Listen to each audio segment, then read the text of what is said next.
We planted these Indian snake beans a couple months ago and I am obsessed with them. I spend as much, if not more time thinking about them than men spend thinking about the Roman Empire. And I love them for a couple of reasons. One, because when you're farming, you're always trying to protect your shit from bugs or chickens or something. But these guys, they don't get attacked by nobody. And I think it's because they're serving some serious don't tread on me vibes.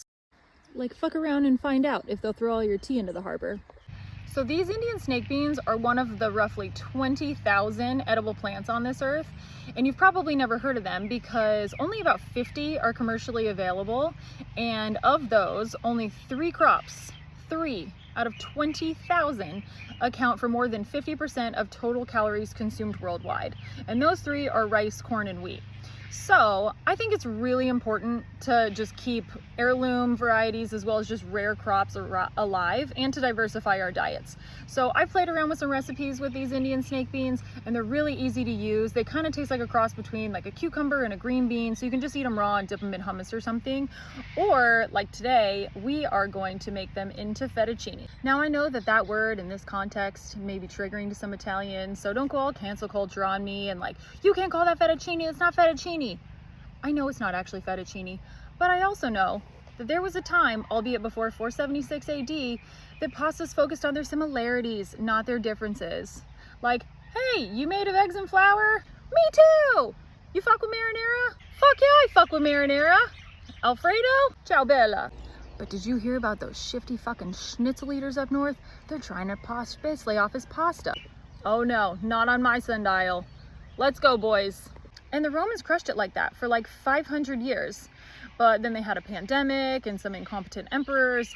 And then things really started to fall apart when Face Scroll started asking everybody what their preferred pasta was. And then, rather than just seeing all pasta as eggs and flour, suddenly pastas were divided into like 172 different pasta identities.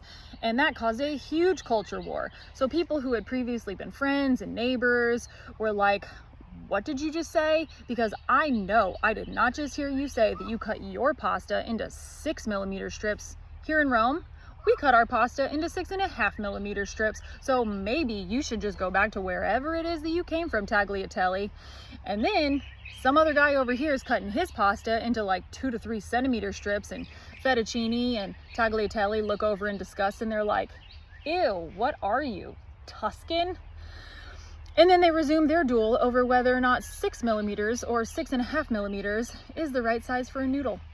It seems crazy because if you Google how big is 6mm or 6.5mm, the answer is 1/4 of an inch to both. ChatGPT, on the other hand, says it's the size of your ex-boyfriend's.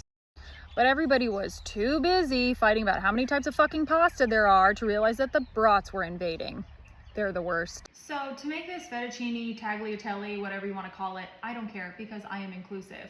First, we're going to cut it into 6-inch pieces. Then cut that in half. And scrape out kind of the fluff that's on the inside. You can see sometimes there's seeds. This one's a little young.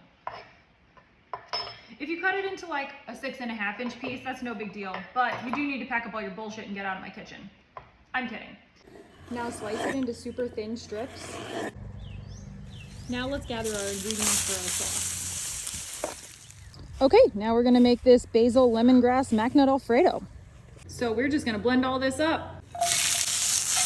Okay, now we're gonna toss in some of the alfredo.